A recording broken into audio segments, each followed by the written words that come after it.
Ladies and gentlemen, welcome to today's free webinar in regards to medical growth. And specifically, we're going to go through, of course, medical tourism, how to maximize it. We're going to wait a minute or two and let the people come in. Yeah. So in the meantime, I can talk about today. We are going to be covering more or less everything you need to know. All right. Completely free of value, no problem at all. Maybe you have an internal marketing team that are kind of struggling a little bit. This will be amazing value for them. I know for a fact that a lot of people do not know how to actually set up ads accurately. I know for a fact that companies are working in certain ways which would work. I mean, it's still working, but if it's not being maximized, you can work so much better. Everyone has room for improvement. No one is perfect, myself neither. So I think this is at the very edge of education when it comes to today's climate, when it comes to digital marketing and growth hacking, which is data-driven marketing, working around data and KPIs, etc. So we have an amazing webinar for you today. I'm going to go through the entire funnel. Okay. So the layout for today is going to basically be talk a little bit about myself, us, generate who we are. And then we are going to dive into a lot of statistics surrounding medical tourism. All right. I've spent a lot of time. I've spent 3 months of my time in regards to gathering information, going back and forth to DHA, so I have a lot of statistics for today. After the medical tourism part, the numbers, etc., we are going to dive into how to accurately set up lead campaigns, how you actually should do it. We will also be covering how important branding is in a competitive market. Website is your brand, basically, if we're talking about the online presence that is the whole purpose of this webinar, how to maximize your online presence in order to efficiently try to attract more leads in an accurate and sustainable way. And then, of course, after lead generation, we will dive into what I see. I've saved the best for the last. What I see a pattern in Dubai and GCC when it comes to handling leads. Okay. Everyone that I've spoken to for the last 6 months are spending decent amounts of money on ads and getting a lot of leads, but everyone's more or less everyone's saying the same thing. We want to increase our revenue. And let's say if there's 100 leads coming in and you are only converting 5, 10, 15 of them, how do you actually increase so you can get 50% of all the leads that's coming in, right? There is ways to do it. It's just not been implemented enough here. So we're going to dive at the end of it for about 10, 15 minutes. We're going to dive into what I call CRM. It's a customer relationships management. And you can see the HubSpot logo at the top here. I am a HubSpot partner. We are a HubSpot partner. We also have other much cheaper options for CRM that is just as good as HubSpot, but you're not buying the brand HubSpot, but it's amazing CRM. That's about it. Let's just dive in. So there we go. So who am I? Let me just move this. Well, my name is Badio. I'm from Gothenburg, Sweden. I'm the CEO and the founder of this company, Generate. We are digital marketing and a growth hacking agency. Growth hacking is a subsidiary of digital marketing where everything is data driven. You split test everything along the entire funnel to find a magical touch that works for each individual company, and you scale on that to see results. I've been in marketing and sales for, I'd say 16 now, not 15. I would say close to 16 years. The last 4 years, I've only been doing marketing, okay? And my initial bachelor's degree was in business management and marketing from Kingston University in London. And then I got my secondary degree in growth hacking at Berg School of Communication, which is one of the absolute best schools in Europe when it comes to digital communication and digital courses. So after that, I figured, you know what, I need to I need to see what I can do. I used to live in Dubai back in 2013 to 16, and now I'm back again since about a year ago. And this time I'm coming back with this because I will get into that later on, why and how. And then we have my team. This is the team we are playing with. This is my team here. Most of us are from Sweden. Some of us are located here in Dubai. Some of us are located back home in Sweden. We do everything more or less online. I am, of course, I am in Dubai. I'm always the touch point for the clients. So if we have a client here in Dubai, I am the one that's dealing with them at all times. No one else comes in and deals. No account manager or sales associate, etc. So I'm always the point of contact. I'm always held responsible from our end, which is quite appreciated, I believe. I believe that, business development managers usually close deals here, and then they send someone as a client manager to clients that they've never spoken to, and they don't claim that much of a responsibility because they're just an employee, right? I care about this brand, my brand. So this is us. We are certified. We're a Facebook partner, Google partner, HubSpot partner. The courses above there that you can see: HubSpot sales software, inbound marketing, social media, and inbound sales. There's a couple of the courses. We are way more certified than this, but I wanted to look good. I didn't want it to bang out a bunch of certificates on a slide, right? So reasons for this webinar, right? And like I said, I used to live in Dubai. So during COVID, after your lockdown, you had like a 6 months lockdown, I believe. After the lockdown, Dubai was the only place that you could actually travel to that had good weather, right? The whole world was in turmoil. And I wanted to visit some of my old friends. Now, being into digital marketing, I was having these thoughts to start my own company here.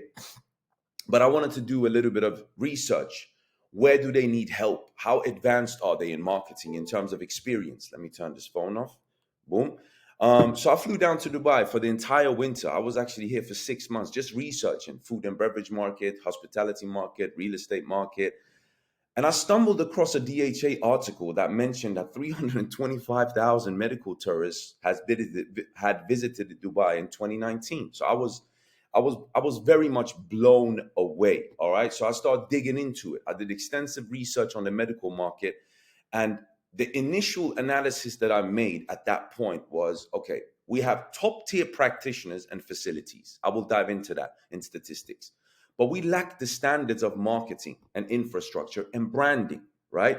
So I was thinking maybe this is a good way for me to go, start helping these medical clinics and in order to maximize their online presence, how to actually run campaigns, where to target, how to do marketing automation, how to make things efficient instead of just handing over a bunch of Excel sheets to your front office, making them call and follow up. And then, you're standing there thinking, why are our revenue a little bit lower than it should be in regards to how many leads we're getting, right? That's basically growth hacking.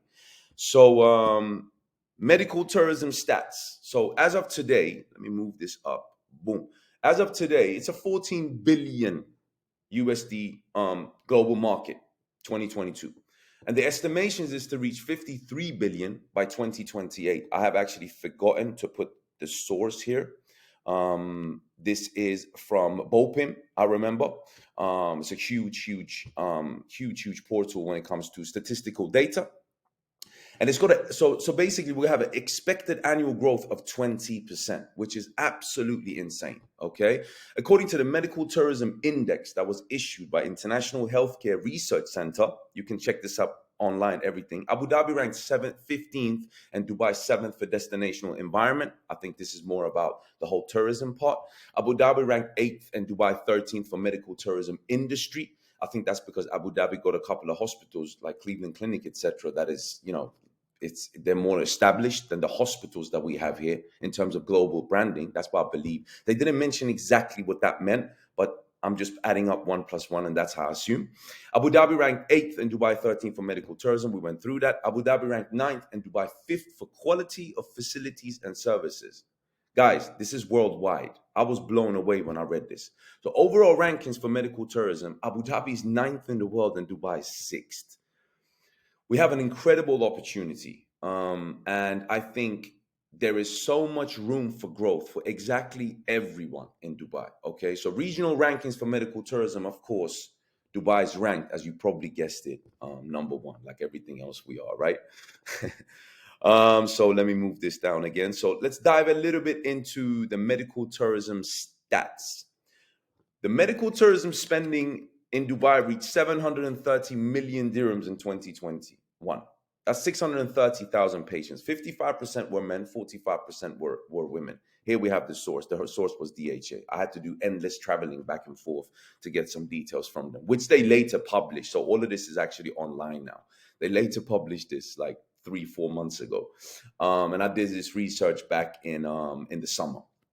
Top three regions that visit us is Asia, Europe, and the Arab community, the GCC community, according to those statistics.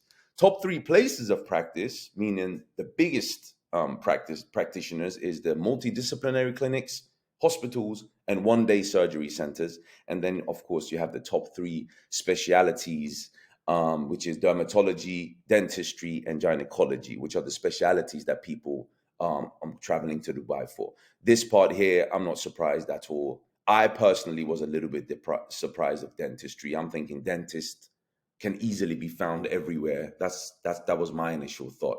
And some of the top attractions was, of course, orthopedics, plastic surgery, ophthalmology, and fertility, right? So if I move this up here, so the top three regions that attracted health tourists by practice. Now we're breaking it down even more, okay? Dermatology, as you can see there, Asia, Europe, Arab community, the GCC region, 31, 27, 26. Here's dentistry. We have a 45. Let me go back. 45. Asia, 28%. Europe, 15%. Gynecology right here. Asia, Europe, Arab community. I'm going to leave this for a minute so you guys can soak in, and the people that want to take notes, go for it. Take your notes. It's fine. The orthopedic section is looking kind of interesting, but this orthopedic section for me was a little bit surprising. I mean, Asia is a big continent, right? But I'm thinking the Chinese community and the Far East Asian community, when it comes to orthopedic stuff and old cultures of healthcare, they preach this a lot. So I was a little bit surprised personally to have so many Asians come in here, unless the majority of this number is Indian and Pakistani, unless. We don't know, but we're going to dive in deeper into hyper targeting marketing as well. So these are the regions that we have, and this is the numbers that I could get hold of, basically. Unfortunately, there are no numbers by country.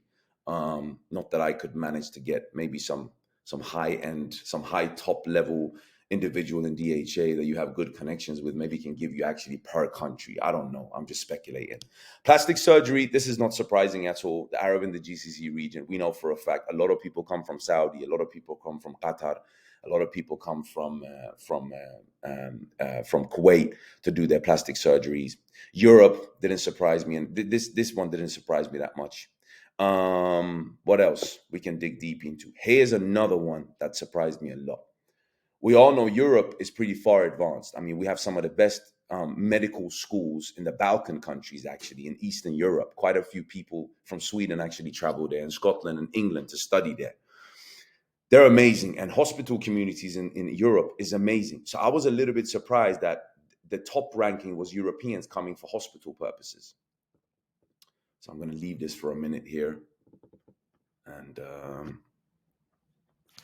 yeah, we can move on now, I believe. So what about the governmental initiatives? I mean, we have Abu Dhabi Medical Tourism Portal, and to strengthen Dubai's position in the medical tourism sector, the Dubai Health Authority, DHA, introduced the Dubai Health Experience, the DXH. Now, DXH introduced a second medical opinion SMO program in February 2020. Maybe a lot of you guys know about that one already. So the program is available on the DXH website, where they will help with everything for medical tourists. They will help with the visas, they will help with the transportations, the bookings, booking systems, etc., etc. So when I read that article that back in that DHA had said in 2018, I believe they said that we were aiming to reach, when they were doing the 300,000 medical tourists per year, before COVID happened. No one knew that COVID was going to happen, but they aimed at 2020, they aimed with their own initiatives to try to reach 550,000 medical tourists. Again, this is all online. You can check it out via DHA. So when 2021 happened, after COVID, after the whole, the world being asleep, everyone's locked in, a lot of people lost their jobs, a lot of businesses went bankrupt. So financial situation after COVID and during COVID was not the best. Yet we still managed, the year after COVID, accumulate so many medical tourists above and beyond the aim that the government had set, which is, it's unbelievable, right? So let's talk a little bit about, what about the Dubai landscape, okay, the competitive landscape. In 2017, again, the source here is DHA. 2017, we had 318 clinics, okay? And 5 years later, we have 7 and 1. So although we've seen an increase of medical tourism and people visiting us for medical purposes, we also have a huge, more than double of clinics, okay? Some clinics way more established. They've been in the game for 25 years in Dubai. I've spoken to quite a lot, and they've seen the whole change, that it was much easier before. It wasn't so online based.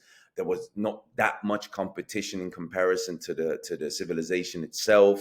And then you have clinics that are, brand new, just a couple of years old. The question is, what kind of expertise? Are they coming from abroad with huge expertise and putting a lot of money into branding and marketing? We don't know that.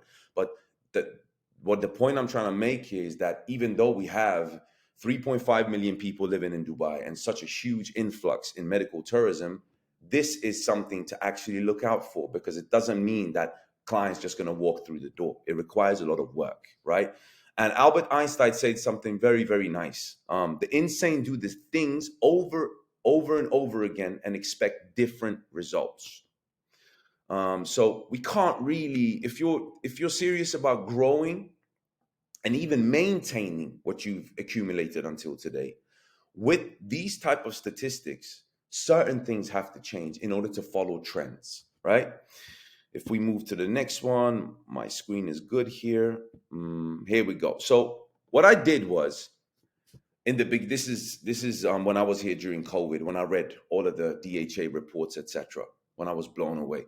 So what I did was, I have a bunch of tools, right? It's my job, it's my work. I have a bunch of tools, a bunch of softwares where I can go on the back end of another company and see exactly what they have, what they don't have.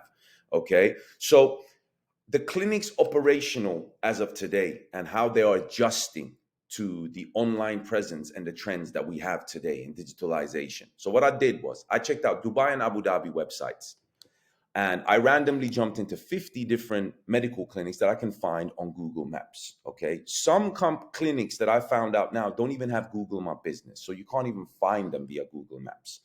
Small to medium sized, just a few larger hospitals. I think I checked 3 or 4 larger hospitals to see. Some of the hospitals had everything. You could tell that they've invested heavily on their team or agency. So 34 out of 50 did not have any tracking or pixel set up. Okay, you might think, what is tracking, what is pixel? To track people, we're going to get into it.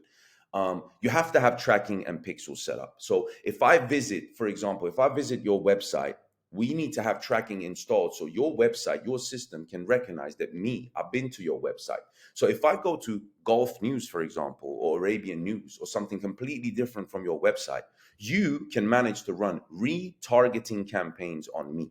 Ever notice that you, for example, go to hotels.com, let's say, or BMW, looking to purchase a car, whatever the case may be, and several weeks pass, and you can still see these ads wherever you go. The exact same items you've looked at is popping up now in front of you. That's because they've tracked you and have pixels set up on their website and can run retargeting campaigns for you. This increases conversion very, very considerably. 46 out of 50 did not have any trust-oriented content. We have to work with content. 46 out of 50 did not have any case studies, any blogs. Think about it. If you have a serious illness, okay, or if you just got plastic surgery for beauty purposes, the first thing people are going to prioritize is this clinic and the doctor that I'm going to visit, is he good at what he does? Am I in safe hands? If you just have a doctor picture and a name and all the honorable stuff that they did 20 years ago in terms of universities and degrees, etc., is that really going to build trust, or do you rather see some case studies, right? So no one really worked around any content. It's just a website, contact us, a couple of fancy pictures, and we're going to get into website and branding in a little minute as well. 41 of 50 were not even running Facebook ads. I've spoken to quite a few clinics and they say Facebook ads is bad. And I usually say, is that your opinion or is that a fact? No, we've tried it so much before. Okay, who ran the campaigns for you? Whoever ran the campaigns for you, you don't even have a pixel set up. That's the most basic thing in digital marketing. So whoever ran the campaigns for you and did not even install a pixel or tracking, clearly they have no idea what they're doing. There's more than 3 billion users on Facebook. If you can't find leads on Facebook, you won't be able to find any online leads anywhere. Let's just put it that way. So it's all about what we think, right? It's not factual. 39 of 50 scored very low on SEO. SEO is search engine optimization, is to be found organically. That means people going to Google and searching for a specific thing that they're looking to buy. And you can have keywords set up, etc., to become one of the first companies or on the first page to be visible for them. That's organic traffic, as we call it. Facebook is called paid traffic. Facebook, TikTok, Instagram, Snapchat, these are paid traffic, social media traffic. 42 of 50 had no branded website, almost looking a little bit sketchy. We're going to get into it in a little minute. 40 of 50 were very slow and disengaging website. There was unclear CTAs. CTAs is call to action, buttons that makes you do some sort of action and communicate back to the website. You know, book a demo, book a free consultation, learn more, read more, etc. They had no forms or very few forms. Forms are very important for inbound marketing, extremely important.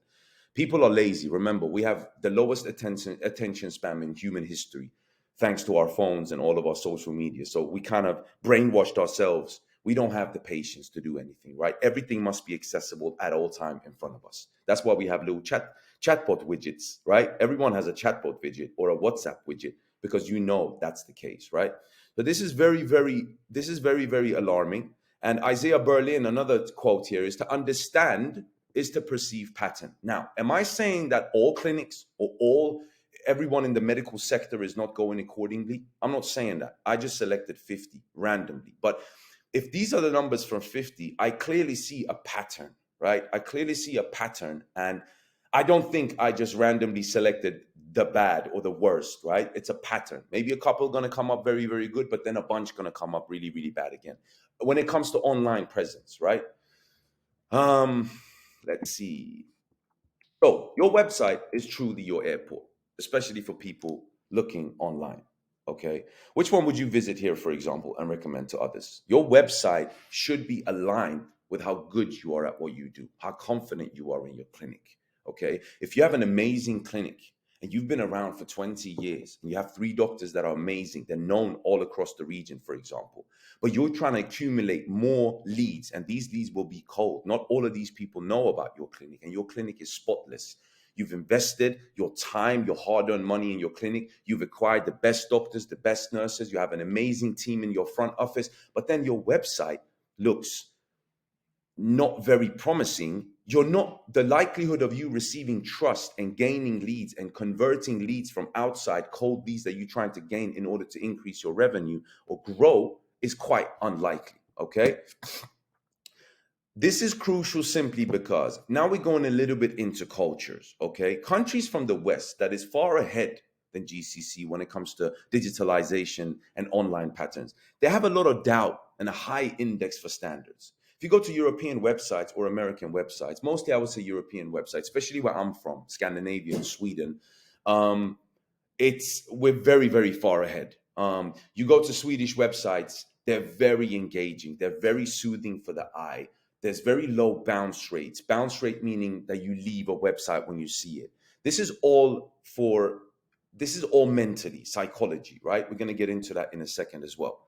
They want to see proof of work. Coming back to the content part that I discussed with you, they want to see proof of work. If there's no case studies, it's just a website with a clinic, with a couple of contact details on what you exactly do. But exactly what case studies meaning, this is an individual that we treated. Okay, this was the problem, this was the solution, and this was the results. And a couple of before and after pictures, and maybe one or two comments from the patient themselves. This is a perfect example of a case study. It will gain trust. Okay. They want to be educated about your practice. They want to know more about your practice. This is blogs and case studies. Again, they want to be insured about their well-being. Are they in good hands? After all, you're going to cut them open, especially if it's non-aesthetic and if it's more health oriented, right? Crucial, like surgeries, etc. And then they want to feel safe. That's when they then will feel safe in an unsafe situation. Okay, that's why this is important. Okay, so you decrease your bounce rate, you increase trust. They will fill out forms, they will contact you on your widget, and you will have a much easier time to converting those leads into patients and bookings, right? So the bounce rate by industry, again, mentioning before, bounce rate. The source for this is Brafton. This is online. Go check it out. The medical and health niche has the third highest bounce rates. I don't know if it's a trend.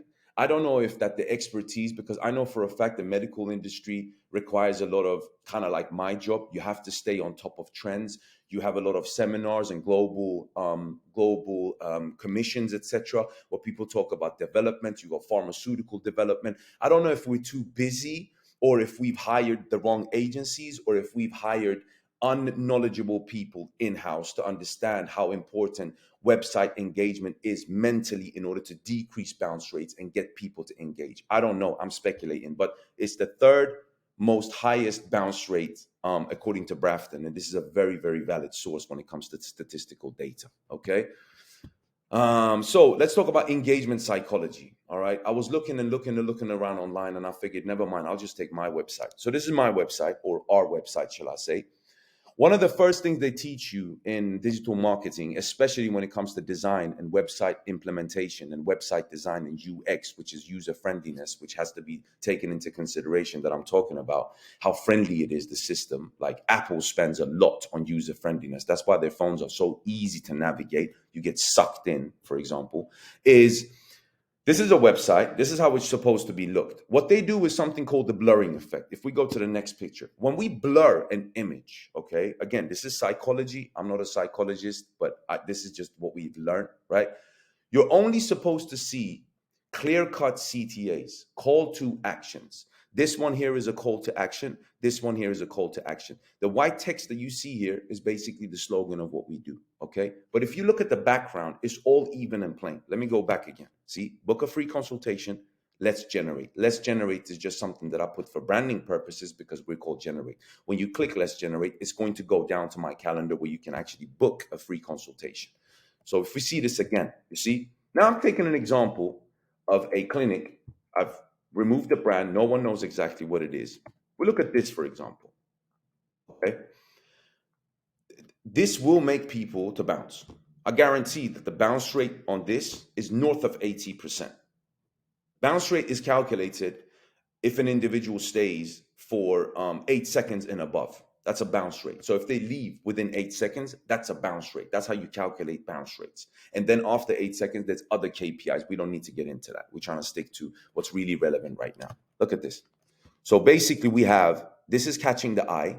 This pink part is catching the eye. The turquoise part up here is catching the eye. The purple part up here is catching the eye. The big purple banner here is catching the eye. And the yellow, especially the yellow part here, is catching the eye. Okay? You see? Look at the difference. This is very important for engagement when it comes to bounce rates. So we can move on.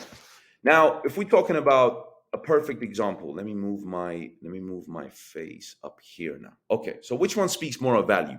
Look at this Premier Furniture store, for example.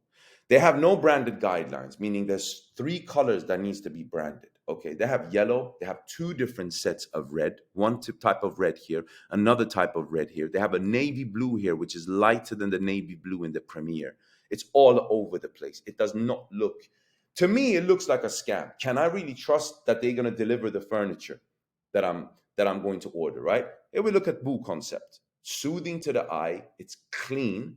They've worked with 2 colors, which is white and black. Book concept is black. All the fonts up here is black. The call to action is black.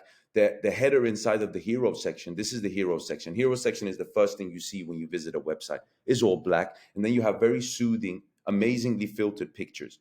This makes me want to engage. This makes me want to scroll down, or shall I say scroll down like this on the phone.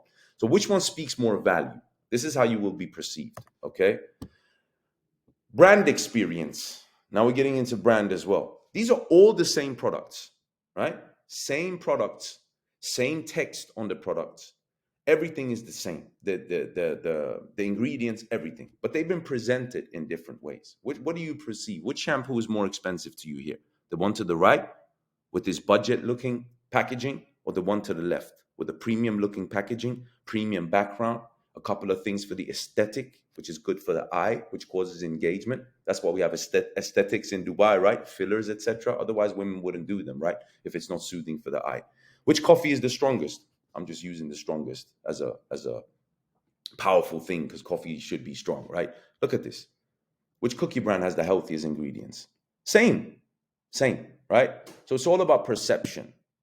Now, I'm just giving you, again, a bunch of free value. I want to open up your eyes, because when we're stuck in our own little bubble, it's difficult to see outside, right? I'm just giving this with fresh eyes, a couple of tips. I'm not trying to bash anyone. I'm not mentioning any names here. Just think about these things, because this will definitely help you when it comes to your online presence and trust, because of the high competition in Dubai, right? So ignore your pride, all right? Pride is our biggest enemy, okay? It makes us delusional, makes us ignore the truth. Have self-distance and ask yourself, is the knowledge that you have and the clinic's experience and the clinic's expertise aligned with your brand and website? So if you have one of the best doctors or plastic surgeons or, I don't know, chiropractors, for example, in the region, does your website provide this? Is that what the projection of your website is outside in the online world, since you want to grow? And the online world is the way to go, right? How do you think others view your clinic and brand upon landing on your website? And who has been given the responsibility to handle your strategy and plan? This is very, very important, I believe, especially to have self-distance and ignoring pride. I'm really working on that myself, you know. I'm really working on that myself, okay? So let's move forward. Now, let's move into dive a little bit deeper, how you can transform everything. These are the 6 pillars we're going to dive into, okay? So we have branding and website, infrastructure enhancement, integrated digital advertising, data-driven content marketing, content that we discussed, advanced 360-degree social media marketing, and automation. Very few people generally in the GCC even have the knowledge of what is automation. I understand it's automated, but what do you mean by automation? Okay, we're going to get into that at the very final part, where the most people struggle in Dubai to increase the leads that I mentioned earlier on. And then, of course, data collection, audience growth, and data amplification. These are the 6 pillars to transform the core, move over from traditional way of doing things and traditional business growth, which more or less is kind of dying out, and then the new trend of digitalization, okay? This is the ecosystem. This is how it looks. This is a sustainable, and professional setup of your system, okay? So we have lead channel 1, 2, 3, 4, 5, 6. This is, lead channel. One lead channel could be, incoming from WhatsApp from a client that you've had for 10 years, okay? 15 years, and they're a valuable client to you because that's a part of your 20, 30% of returning clients. Another lead channel could be from Google Ads. Another lead channel could be from your DMs on Instagram that people are DMing you. Another lead channel could be people walking in to your clinic, just walk-ins. Another one could be Facebook ads, etc., like just every single way of getting leads as possible. These leads are supposed to go inside of a CRM. That's what we're going to touch on at the last. If you don't have a CRM today, you will find it very difficult to maintain in today's market with the competition. Not just Dubai, any market, okay? World is a very competitive place. Every segment is competitive. CRM stands for Client Relationships Management. We're going to dig into it. All of these ones need to come into a CRM. You need to set up marketing automation strategies inside the CRM to minimize mistakes by front office, minimize mistakes from ourselves, letting a system do it for us. All the social media marketing automations that need to be set up need to come into marketing automation as well. I'm going to show you a little bit later on. And then all of these going to get transferred into the Google ads and Facebook ads, and it's going to be an endless cycle. Okay, these are the customer touch points that I mentioned earlier on. Every single touch point here. So this is a complete ecosystem. That is actually a line going. As you can see, there's a line. So it's supposed to be unified, but my picture, let me move my picture. My picture is down. No, picture. Here we go. So let's go to the next one here. Oh, I have to move it again. Okay, so here's the audience selection. This is how we're about to get into lead generation. So how can we maximize on medical tourism? Let's allocate some money on leads from abroad and let's start nurturing them. Let's start managing them the correct way. And at some stage, they're going to come to Dubai and they're going to bring a friend or two to do some sort of treatments, because no one's going to travel by themselves just to do something. They always have a friend that they're going to say, hey, listen, I'm going to go to Dubai to do this. You want to come? Yeah, I might do something as well. And then that's when you can upsell and cross-sell to them, right? So this is the audience selection. This is the same slide that we had a couple of slides ago when it comes to which areas the countries come from and in which field, right? So this is what you're looking at. So for example, if you are focusing on dentistry as an example, first thing we need to look at is the Arab and the GCC region, okay? This is what we should allocate the most amount of money for the lead generation. Which countries? There's 100 ways of finding out which cities, which countries, okay? There's several portals online when it comes to statistical data, and the statistical data is always up to date. Okay, that's when you dig deeper. I'm just going to give you the general look. So once you've done your audience selection, looking out where they come from, that's when you dig deeper, find out, etc. And then we're going to get into hyper targeting. So we start very broad, okay, and then we segment it down to be able to really laser focus and hyper target the people that we're trying to reach, okay?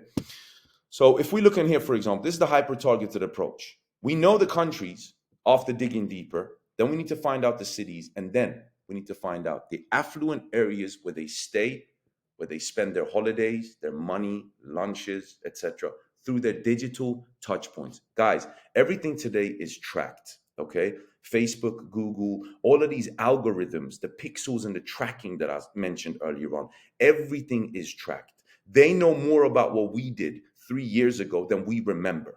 Okay, they know everything. So everything is tracked. With the correct setup, you can really hyper target these people. And this is via, the Google ad, everything that I'm mentioning now, basically. These are the different types of hyper targeting approaches that you can have. Okay, this is how you need to do it. So guys that are in the marketing departments, listen up, take notes, try to implement this, and be a good marketer. Okay, so this is the customer journey. All right, this is growth hacking, more or less. This is the customer journey. We have strangers. We need to attract these strangers, okay, to make them visitors of our website or visitors of our ad, for example. How do we do this? We have Google and social media marketing, keywords, which would be the Google ads, and content. This is why it's so important with content. This is the inbound marketing way. When you have case studies, when you have blogs, there's keywords in there. You will rank higher on Google. When the person lands on your page, they will go to your case studies. Oh, okay, they treated these 6 people or 12 people. Let me see what they did. They read about it. There's a picture of you shaking hands. There's a picture of you. It's a before and after picture. This is going to gain trust. It's going to turn them into visitors. Then after that, we need to convert them. Okay, how do we convert these visitors to leads? So content that I mentioned there should really be here. These are forms that I mentioned earlier on. People are lazy. Everything needs to be accessible. We need to have form on their website. Like when you filled out for this webinar, there was a form, right? There was a name, phone number, and email. Form, easily accessible. Then on automation, you receive the emails the day before, I think 3 hours before and 15 minutes before, right? That wasn't me. That wasn't automation. I set that up to everyone signing up. So you need to run the automations. Call to action buttons, as I mentioned earlier on, the buttons need to be very clear. And landing pages. Landing pages, we don't need to dig in deep into it. It's a very good page filled with all the information, problem, solution, results, testimonials, who you've worked with, maybe a video screen letter, etc., and then get a form. So we don't need to get into that because otherwise this webinar will be for 2-3 hours. So now when we converted them into leads, how do we close them? How do we get them to become patients? Here's the most important part that I don't see anyone. The majority of the people do not utilize. A lot of people have a CRM, but they just use the CRM as a fancier Excel sheet. They're not utilizing the functionality, what you can do. And some of the CRMs are really old, and some of the CRMs don't even have the functionalities that you need today, like marketing automation, setting up workflows, making sure that if someone replies back on SMS that your CRM sent out to them, when they reply, what do we do? So it's workflows. I'm going to show you later on. Emails and workflows. Once they become patients, how do we make sure that they stay with us? The competition is high, right? The competition is very, very high. What do we do in order to get them to become promoters of us? Except that we're being nice to them, and we're being very charismatic when they're inside of our clinic. What do we do else? There's other things that need to be done than just being nice, right? That's when we do surveys, smart content, and social monitoring. This is a little bit advanced. I don't want to dig into it like that. Otherwise, it's going to take a long time. But just the general. So this is the customer journey. We call it the buyer's journey or the customer's journey. Depends. Everyone's in different stages in customer journeys, and we have to adapt to where they are. Perfect example. You're looking to buy a car, okay? You know you want to buy a car, but you have no idea which car you want to buy. So what do? You start driving around Shakeside Road, up and down Shakeside Road. You go to Honda, you go to Mercedes, you go to what else? I'm not very big on cars. BMW. You test drive a couple of cars. Now you've moved from here of the buyer's journey here. Now you have a little bit of an idea, right? And then you filter it down. So we need to get them and make sure that they go along the buyer's journey and give them the content and the information that they need exactly where they are. And this is what we need to do through our system, okay? This is the channel selection. This is how you efficiently and sustainably set up your channel selection. 40% of your budget, we're talking ads now, right? Let's say you want to run a campaign on Facebook or Google.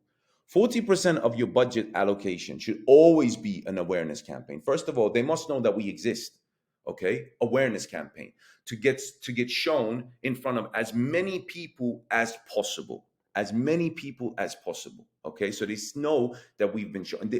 This needs to be running at all times, because as we come down the funnel, so let's say we have 10 leads, and these 10 leads move down to the down part here, which is 60% budget allocation that supposed to go to tactical display advertising, search advertising, more hyper targeted.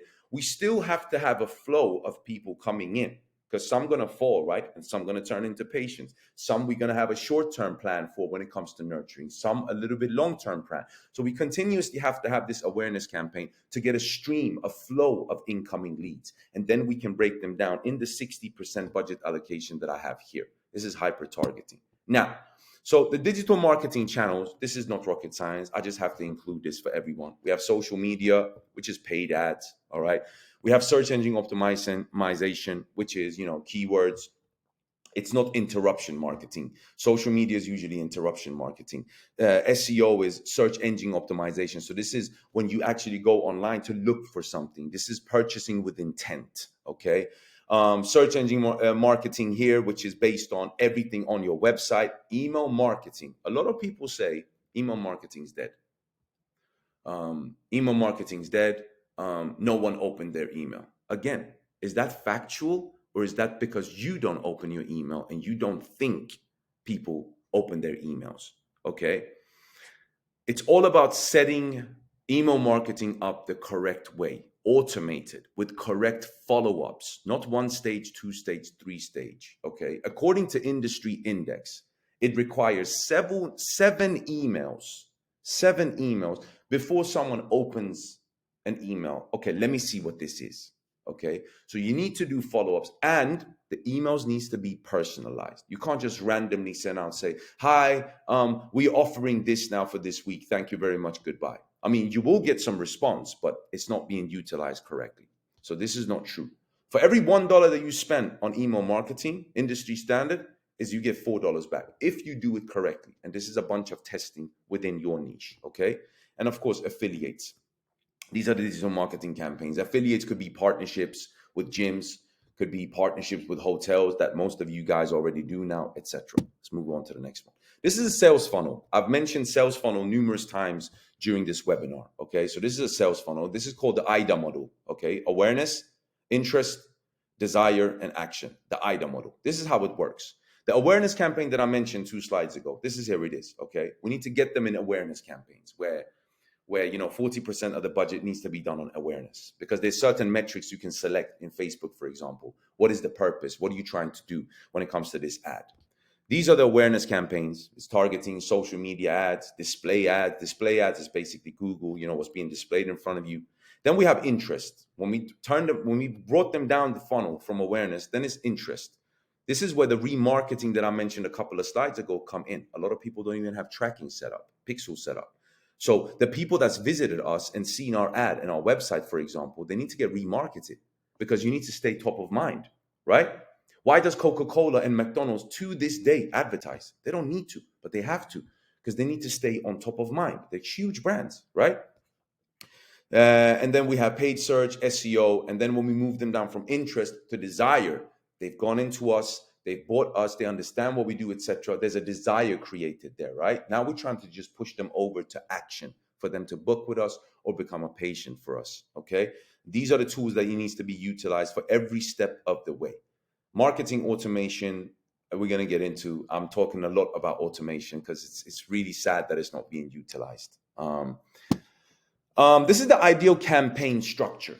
Okay, as I mentioned before, we have awareness. Awareness needs to go to consideration.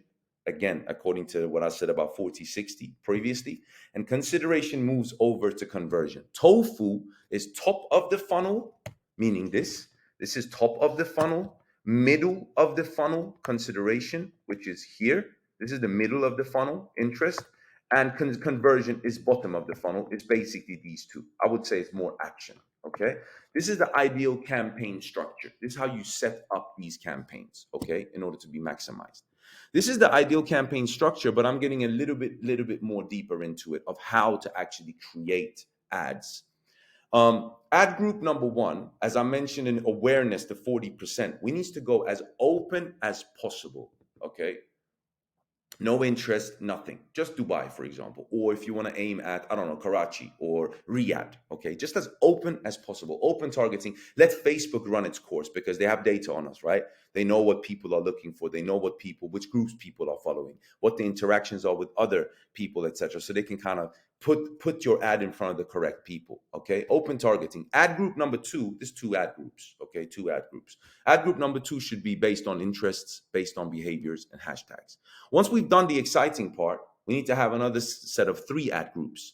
It's the same. The first two are the same as the excite part, but then we have lookalike audiences. The algorithm of Facebook is so strong today that they can create lookalike audiences. Okay, lookalike meaning having the same type of behavior. So if I love basketball, which I do, I'm a huge NBA fan, used to be a basketball player in my young days, and I love rap music, okay? The system kind of knows what kind of websites I visit or what kind of ads and what kind of groups I'm in Facebook. So they will create, if they want more people like me there, they will create lookalike audiences, and they will gather more people that have shared the same interests as me. And they just add that into the ads, okay?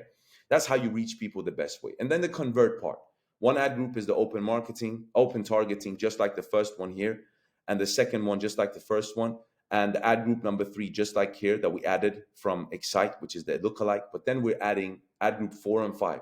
Retargeting, RTG, of reach and video view engagements and lookalikes, retarget them. Again, we need to have tracking installed, which I discussed earlier, and then purchase with intention. So this is the ideal campaign structure in all ways, right? Now, it's your brand, it's your choice, okay? And I've noticed, unfortunately, I've noticed that a lot of people that are working in a lot of fields, from when I was going to rent my apartment, agents here, very unprofessional, low on knowledge, to, front office people, to just, I don't feel like a lot of people see value, okay? I think it's more fixed on price, okay? The cheaper the price, then let's just hire the people or hire the agency, or it has backsides when you have that type of methodology, that type of thought pattern and idea, basically, okay? I brought this up because this is very important for this purpose of marketing, okay? If you want something cheap, then it won't be good. Simple as, okay? If you want something good, it won't be fast. And if you want something fast, it won't be cheap. There's a reason why you pay premium for something, to get something as quickly as possible, right? So I think it's very important to have the correct people, the correct staff, the correct agency, or the correct real estate agent. Like, you always go to a reputable real estate agent when you're looking for a house to rent, like, or a reputable clinic if you're looking to get some sort of procedure, right? Because it's reputable, they're professional, okay? They then price, all of a sudden, the price factor does not overcome the value, what it brings, right? So I just wanted to put that in there, because the following slide after this, actually, let me move this, boom. The following slide after this, actually, I'm going to get into it. So it's important for you to do it right, okay? Invest in resources who understands how digital marketing actually works. Not just, yeah, we can run your Google ads for you, or yes, sir, I can do your Facebook ads, and not even having a tracking setup, which is the basic fundamental. It's like 1+1 is 2 in grammar school, right? Which markets to target based on data, okay, and new trends in digital industry, and good analytical skills, okay? This is vital. This is your leads, right? So if we move on to the next slide, you understand why. Now, these are the upcoming trends that are happening in the digital marketing space. I'm not going to dig into them because they're way too technical. To be honest, I don't understand all of it. I have team members that understands all of it. They're really punched into this stuff. But I'm sure you've read, if you've read in the newspapers, or if you haven't read, Google have had for quite some time a little bit of a clash with Facebook. And Google are planning to remove cookies. Cookies is what's picking up your patterns and what you do. So tracking data and tracking people for retargeting and tracking them will be harder than ever quite soon. They say sometime during 2023. Some people say Q1 in 2024. We don't know, but it's been the topic of discussion for the last, I would say, 2 to 3 years, about cookies and Facebook warring with Google, etc. So there's certain things you have to set up on the back end. Okay, again, I don't want to be too technical. I want to make it as transparent, as open, just for an understanding as possible. There's certain things that needs to be done. And the question is, the expertise that you have today, or you have had previously, and you didn't think they were good, etc., do they carry this knowledge? Okay, because you have to be in the forefront of knowledge in order to execute everything correctly. If we're looking at copy is, I'm not going to get into it actually. These are some copy OCI. Write this down, go and Google it. Value-based bidding, copy, OCI, TikTok search, as I can talk about a little bit, and PMAX. These are some of the things that needs to be implemented on the back end in order to track your crowd as good as possible, to be able to have successful campaigns. Otherwise, you're going to be out the box. It's going to take time to prepare otherwise, when cookies are getting removed from Google. TikTok search ads is going to be huge. More and more people are actually searching on TikTok, searching, not just pictures and scrolling at pictures and people dancing, etc. No, searching for information on TikTok ads, TikTok search ads. So then the only thing you need to worry about now is, what is your current conversion rate, cost per lead, cost per qualified lead, cost per sale, and ROAS. ROAS is return on ads spent.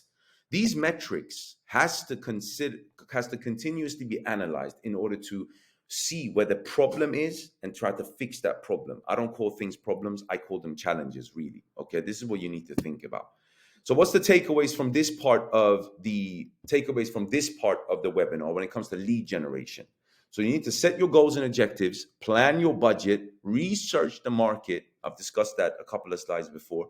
Know your target audience and influencers. This is where you need to do some research. Assess existing content that you have now. Benchmark the competition. Fine-tune your ideas, messages, and themes. This is very important. Content, right? Identify your channels and tactics, which channels you need to go to, where do you get the most response. And all of this that I'm reading now is all about A/B testing. You test two things. What gives you the best data? What gives you the best outcome? You shut that one down and you scale on what actually works. Growth hacking, okay? Settle on your process, team, and tools, and establish measurements and reporting guidelines. Now, let's move into something that I noticed is not really being utilized that much in Dubai, okay?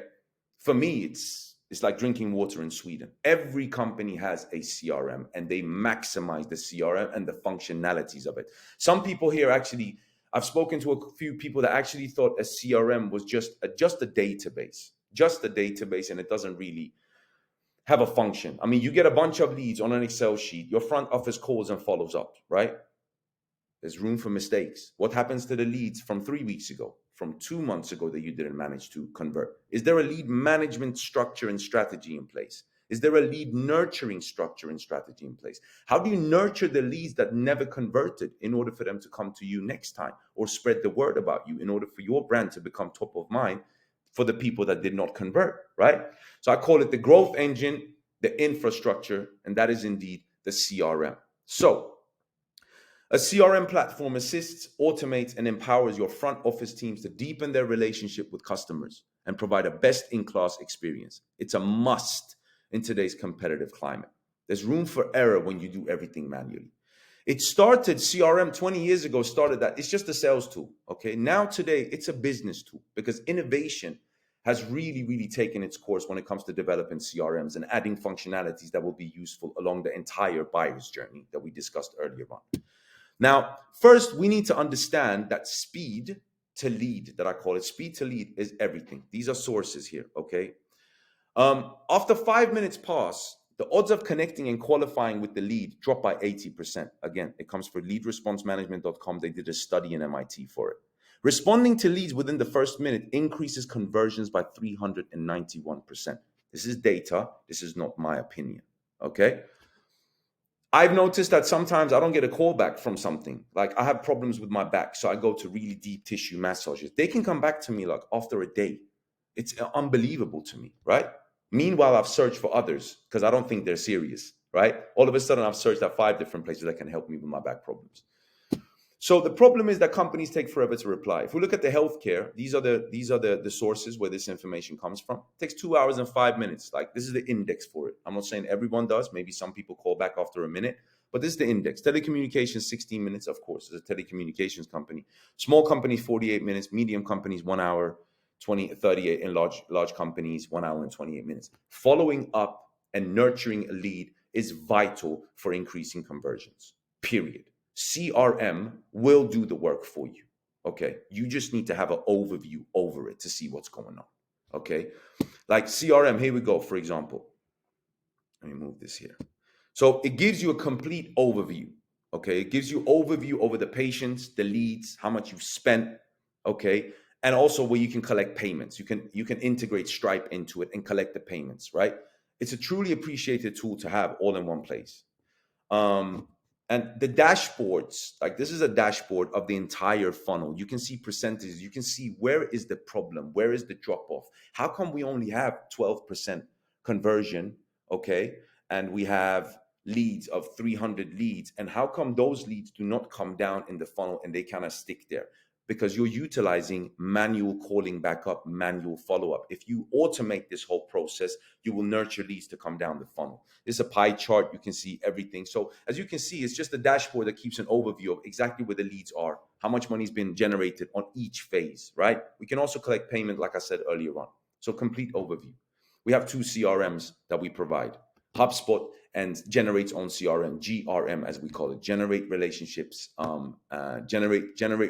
management. Okay, this is taken from GRM, our own CRM. Okay, automated. This is the contact base. See, this is where all the leads are. It's a little bit scribbled. I don't know what's happened to the picture, but this is the inbox. Now the inbox is connected to WhatsApp, iMessenger, SMS. They're all in one feed on the right-hand side. You can see everything and do everything from here. So it's creating text conversation with the goal of placing booked appointments on calendars without any human interaction. You can actually record a voice message. Hi, tried to reach you. I'm happy that you're taking advantage of our current campaign or our current voucher for the first 25 patients that walk in for our filler appointment. When is a good time to speak? On automation, you record that once, and we can set that after 3 minutes of them not picking up the phone, this will automatically be sent out. 1 minute after that, I'm going to get into it in a minute. So it's a full customization of messaging, using our campaign builder to customize the messaging. This is a lead management and pipeline. I kept on talking about lead management today, right? How do we manage leads? There's a pipeline, meetings scheduled, meetings canceled, turn into a client, didn't show up, no show, etc. These these contacts can easily be maneuvered over by admin. Okay, and when you move them from one pipeline bar to another set of automations can be programmed on the back end. So for every bar, every stage of the buyer's journey that these guys are in, we can set triggers and automations to communicate them and nurture them continuously. We even have a short-term and a long-term plan for lead conversion, because a lot of people may be out just to get some information, right? If it's a deeper process like a plastic surgery, they're just looking for example, a information, right? They're thinking about doing it. So you need to have a plan when it comes to nurturing. I'm just giving examples. So it's a built-in pipeline management feature. You can keep track of where the leads are and what stage they're in the sales funnel. And we can, like I said earlier on, pipeline triggers that convert. So we can trigger them. We can create different automations for every stage of the buyer's journey, so we continue to nurture them short and long term. I'm not even know that I put all of this here. I'm talking about them as examples. This is let me put myself in the middle here. So this is what it basically looks. So you assigned it to a user, for example, a lead comes. This is a workflow, this is automations, okay? A contact tag's been created. This is just an example. If the person replies, if we set up a SMS or WhatsApp, if the person replies, there's another set of automations. If the person does not reply, there's another set of automations. This doesn't necessarily need to be email. I've just done this for illustration purposes. This could be send out WhatsApp, send out SMS, make a phone call, send a voice note, right? So it's endless possibilities. And this is what the system does for you. So you don't need to turn around to your front office and ask them, what happened with the 120 leads we got last month? Why did we only get 17 of those as patients? What did you do? We have to give the people in the front office the correct resources to maximize their work as well. Otherwise, I think it's quite unfair, because there's room for human error, right? So you automate your marketing beyond just emails and text messaging, right? Every step of the way imaginable. This is very, very vital for you guys, okay? I think that's about it. No, it's not. It's actually, then you have reporting and analysis. Then we have reporting and analysis. You can create reports and get analysis based on everything: your ad spend, how much you lost this month from previous month, how much revenue came in, how many patients didn't show up, just every single KPI and parameter you can think of when it comes to reporting and analysis. You can create these beautiful reports on virtually any metric from any integration. An integration is like if we integrate WhatsApp to it, or integrate a phone number to the system, for example. That's an integration. So you can leverage flexible dashboards to see all the data you need in one place and easily share the reports with the stakeholders, internally, for example, or externally to the owner if the owner is not present at the clinic, for example. You can track the prospects by visiting to your website in real time, determine which prospects are the most engaged, and set up custom email notifications. Not just emails, set up WhatsApp notifications, set up whatever there is, like SMS notifications for your team, right? That's all about me. I hope that today's been very, very good for you. I wasn't trying to sell anything during this course. I'm not trying to do that. Again, this is free value. If you guys have a team that is struggling in-house, or if you guys have an agency that is not providing the results that they promised miraculously 6 months ago, a year ago, etc., I am always here to give you a free consultation, which you will be diverted to after this. It will go straight to my booking page. You have my email address and my phone number. If you need any help, again, it's free. I can help you and guide you over the phone. If you have any questions, you feel that you're at the very at the end to reach whatever you need, but I can still help you, give some advisable tips, etc. I hope this has been of appreciation. I'm always available. We are focusing on the medical niche. That's the only part of the business that I'm focusing on, because I see huge potential in the coming years for medical tourism, and with the influx of people that we have moving to Dubai. I mean, we're 3.5 million now. When I left Dubai back in 2016, we were at like 2,050,000 or something, 2,060,000. So we need to maximize and utilize digitalization. Guys, have a wonderful day. If you need anything, I'm always here. Thank you very much. Have a great day.